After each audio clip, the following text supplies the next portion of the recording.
Hello friends, कैसे हो आप सब। तो आज हम एक क्वेश्चन पेपर एनालाइज करने वाले हैं क्योंकि एग्ज़ाम्स शुरू हो चुके हैं और MSO 004 का भी एग्ज़ाम होगा, ज़रूर होगा। अब मुझे डेट तो याद नहीं है कब होना है, पर जब भी होगा आपके लिए ये जो वीडियो है बहुत हेल्पफुल होने वाली है, क्योंकि मैं आपको बताने वाला हूँ कि अगर आपको एनालाइज करना है क्वेश्चन पेपर तो कैसे कर सकते हैं। और एक और चीज़ मैं आपको बताऊँगा कि जो कि बहुत इंपॉर्टेंट होगी आपके लिए एग्ज़ाम के पॉइंट ऑफ व्यू से भी और वैसे भी हमेशा के लिए, अगर आप और भी एग्ज़ाम देना चाहते हो फ्यूचर में तो उसके लिए भी। तो इस वीडियो को आपको पूरा देखना है, एंड तक देखना है, ताकि जो भी मैं आपको बताना चाहता हूँ वो आप समझ पाए। ठीक है, क्योंकि वीडियो बनाने का मकसद ये है कि मैं आपको कुछ बता रहा हूँ, कुछ इंपॉर्टेंट है, इसलिए मैं ये वीडियो बना रहा हूँ, अदरवाइज़ नहीं बनाता मैं। ठीक है, और ये सिर्फ MSO वालों के लिए ही नहीं है, सबके लिए है। जितने भी लोग इग्नू से हैं और एग्ज़ाम का टाइम नज़दीक है, उनका एग्ज़ाम होने वाला है, उनके लिए ये वीडियो इंपॉर्टेंट है। सबसे पहले आप क्वेश्चन पेपर देख लो। ये MSO 004 का है, ठीक है। आपने थंबनेल में देख ही लिया होगा। कुछ लोग ये देख के आए हैं और कुछ लोग ऐसे ही आ गए, तो उनका भी वेलकम है, सबका वेलकम है यहाँ पे, क्योंकि ये वीडियो सबके लिए है। जितने भी इग्नू के स्टूडेंट्स हैं उन सभी के लिए है। ये सिर्फ एग्जाम्पल के लिए मैंने एक सब्जेक्ट उठाया है, बाकी इसके अलावा और कुछ नहीं है इसके अंदर। देखो, एक ये बुक, ये जो क्वेश्चन पेपर है ये सोशियोलॉजी का है, ठीक है। सोशियोलॉजी सब्जेक्ट है एक, उसका है। और इसका जो सब्जेक्ट का जो नाम है वो है भारत में समाजशास्त्र, यानी कि इंडिया में सोशियोलॉजी कैसे आई उसके बारे में ये आपको बताता है। तो ये तो होगी बेसिक इन्फॉर्मेशन इसके बारे में, और मैंने इसको इसकी वीडियोस बना रखी हैं और सभी वीडियोस कंप्लीट हैं। अगर आपको देखनी है तो आप जाकर देख सकते हैं, प्लेलिस्ट आपको मिल जाएगी डिस्क्रिप्शन के अंदर। ठीक है, सभी वीडियोस की जितनी भी वीडियोस इसके अंदर है, यानी जितने भी चैप्टर्स हैं वो सबके मैंने आपको पढ़ा रखे हैं। 31-32 चैप्टर्स शायद इसके अंदर हैं, वो मैंने सभी कवर किए हुए हैं, तो आप जाके देख सकते हैं। सबसे पहले जो हमें काम करना होता है वो करना होता है क्वेश्चन पेपर को रीड। ठीक है, एग्ज़ाम से पहले आपको ये काम करना होता है। एग्ज़ाम के टाइम पर सभी करते हैं, पर हमें करना है एग्ज़ाम से पहले, ताकि हमें पता रहे कि एग्ज़ाम का जो फॉर्मेट है, सवाल पूछने का तरीका है, वो कैसा होता है। उसके बाद हमने एक बार क्वेश्चन पेपर रीड कर लिया घर में बैठ के कि चलो ठीक है, ये हो गया, एक साल का आपने देख लिया, या एक बारी का, जैसे कि ये है मेरे पास अभी दिसंबर 2023 का क्वेश्चन पेपर है, दिसंबर में हुआ था। ठीक है, ठंडियों में एकदम मस्त मौसम होता है, ठंडियों में एग्ज़ाम दिया करो यार आप लोग भी, ताकि माइंड फ्रेश रहे। गर्मियों में ना मन नहीं करता लिखने का, आपका भी नहीं करता होगा, पर ठंडियों में एग्ज़ाम देने में बहुत मज़ा आता है। कोशिश करना, ट्राई करना, एक दो बार आपने दिया होगा तो मुझे बताना कमेंट करके। सबसे पहले क्वेश्चन पढ़ना है आपको, ये काम पहले ये हो गया। उसके बाद क्या करना है, आपको एक और क्वेश्चन पेपर डाउनलोड करना है। डाउनलोड करने का तो मैंने तरीका आपको बताया था पहले कि कैसे करते हैं।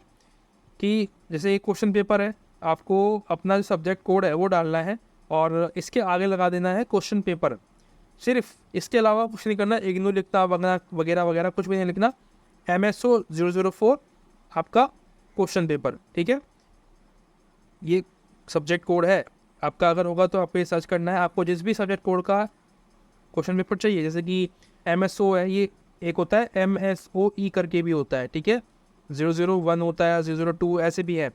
तो आपको ये सर्च करके क्वेश्चन पेपर डालना है लास्ट में, ठीक है। और आपका उस क्वेश्चन पेपर के जो लिंक है वो आपको मिल जाएंगे। पहला जो लिंक होगा आपको उस पर क्लिक करके अंदर जाना है, वहाँ पे आपको पूरी लिस्ट मिल जाएगी क्वेश्चन पेपर्स की, ठीक है। वहाँ पे लाइन से मिलेगी कि भाई जून वाले, जैसे कि जून वाले इस तरफ होंगे और जो दिसंबर है वो इस तरफ होंगे, कि भाई जून 2011 या 2019 का है, 2022 वाला है, तो ये ठीक है। और दिसंबर 2022, दिसंबर 2023, इस तरीके से आपको क्वेश्चन पेपर आपको देखने को मिल जाएंगे। आपको उन लिंक्स पे क्लिक करना है, ठीक है। आपको जिस भी उसका चाहिए उस पर क्लिक करके आपको वो मिल जाएगा, ठीक है। आपको डाउनलोड करना पड़ेगा, वहाँ पे एक 3 डॉट मिलेंगे, वहाँ पे जाकर डाउनलोड करना पड़ेगा, आपको इजीली प्रोवाइड हो जाएंगे। इतना सबको आता है। उसके बाद आपने क्या करना है, 2-3 पेपर क्वेश्चन पेपर जो है डाउनलोड कर लेने हैं, 4 कर लेना, ठीक है। आपकी मेमोरी नहीं भरेगी, 4 के क्वेश्चन पेपर डाउनलोड कर लेने हैं आपको। फिर आपको बैठ के जो है क्वेश्चन पेपर को पढ़ना है, सभी क्वेश्चन पेपर्स को आपको पढ़ना है और फिर एनालाइज करना है उनको। कि जैसे कि ये सवाल पढ़ो आप, ये सवाल, समाजशास्त्र की वृद्धि भारत में एक विशेष क्षेत्र के रूप में चर्चा कीजिए। तो ये क्या पूछ रहा है, जो हमारा टॉपिक है ना, जो बुक का नाम है उसी से पूछ रहा है सवाल, कि भाई इंडिया में सोशियोलॉजी कैसे आई, ठीक है। और मैं आपको एक और सबूत दूंगा कि जो सवाल होते हैं ना वो हर साल रिपीट होते हैं। क्वेश्चन पेपर जितने भी है हर साल कुछ ना कुछ क्वेश्चन जो होते हैं वो रिपीट होते हैं, इग्नू ऐसा करता है। पर जो तरीका होगा आस्क करने का वो अलग हो सकता है। जैसे कि लैंग्वेज देखो आप, ये अलग लैंग्वेज है। अब मैं आपको एक और क्वेश्चन पेपर दिखाता हूँ, जैसे कि ये कि भाई भारतीय समाज और संस्कृति को समझने के मुख्य दृष्टिकोण की चर्चा कीजिए। तो यहाँ पे भी सेम वही चीज़ है, दृष्टिकोण को समझने की बात कर रहे हैं कि भारत में जो सोशियोलॉजी है वो कैसे आई। ठीक है, समाज और संस्कृति को मिला के सोशियोलॉजी बनता है, आपको नहीं पता होगा। ठीक है, लेकिन ये सब्जेक्ट है। उसके अलावा एक और क्वेश्चन पेपर ले लो, ये आपका कब का है, ये है आपका जून 2023 का। कह रहा है कि भारत में समाजशास्त्र के आविर्भाव का पता लगाए। आविर्भाव मतलब विकास, आया कैसे। ठीक है, विकास वही सेम। उसके बाद एक और क्वेश्चन पेपर देख लो, अभी संतुष्टि नहीं हुई है, ये जून 2022 का है। इसमें भी देखो सेम वही आविर्भाव, हर साल रिपीट होते हैं सवाल। ठीक है, और ऐसा एक ही क्वेश्चन के लिए नहीं है। और आगे आप अगर देखोगे तो वहाँ पे भी आपको सेम कैटेगरी देखने को मिलेगी। बहुत ज़्यादा बड़ी वीडियो नहीं बनाना चाहता मैं, क्योंकि फिर अब कोई देखेगा नहीं मेरी वीडियो, इसीलिए इतना ही काफ़ी है आज के लिए। कि भाई हर साल देखो, वीडियो बनाने का मकसद यही था कि मैं आपको बता पाऊँ कि क्वेश्चन पेपर हर साल क्वेश्चन जो होते हैं इग्नू के अंदर सर रिपीट होते हैं। ये गिफ्ट होता है एक तरीके से इग्नू के लिए, इग्नू की तरफ से आप लोगों के लिए गिफ्ट होता है कि आप इजीली जो प्रीवियस ईयर के क्वेश्चन अगर आप करके जाते हो तो आप इजीली जो है एग्ज़ाम पास कर लोगे। 5 क्वेश्चन हमें अटैम्प्ट करने होते हैं ना, 5 क्वेश्चन, सिर्फ 5 क्वेश्चन। और ये सिर्फ नहीं होता, 5 क्वेश्चन के लिए आपको बहुत ज़्यादा लिखना पड़ता है। देखो यहाँ पे वर्ड लिमिट लिखी हुई है 500।